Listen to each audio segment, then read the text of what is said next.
A local family stands up to their child's school district. Their son has special needs, and the school told them they could no longer teach him. The parents petitioned for alternative arrangements, but they were denied, and that's when they took legal action. Our TV6's Stephanie Wade is working for you to explain what they did to protect their child that could help you.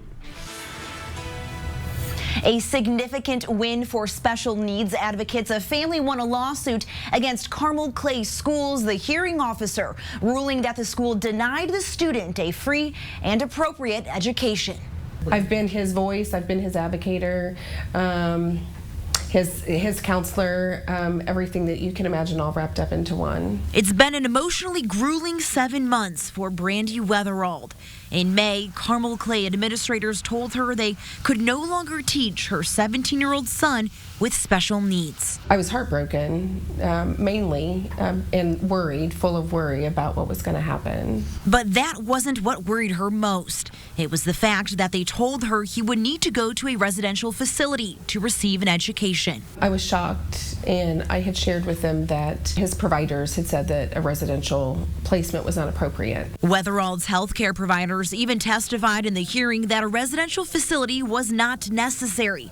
They recommended what's called a day program facility, meaning he could go receive an education and still come home to his family at night. I felt that they would rather me withdraw him from the school system or move rather than stay and provide the appropriate services that he needed. She feels this way because schools are forced to pay for those outside day program facilities for students, but not if the student chooses to leave for a residential program. Parents don't know their rights. They think the school is just going to tell them.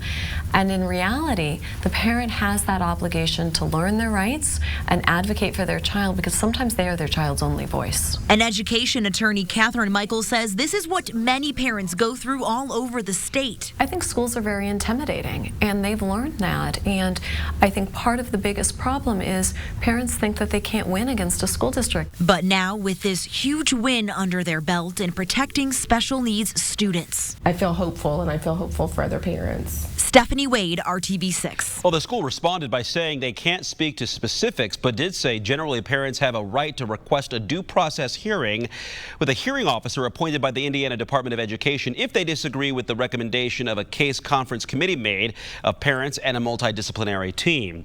It is the job of the hearing officer to review and make decisions on the appropriate educational setting for a student. The district said it then reviews the recommendations and meets with the family about the next steps.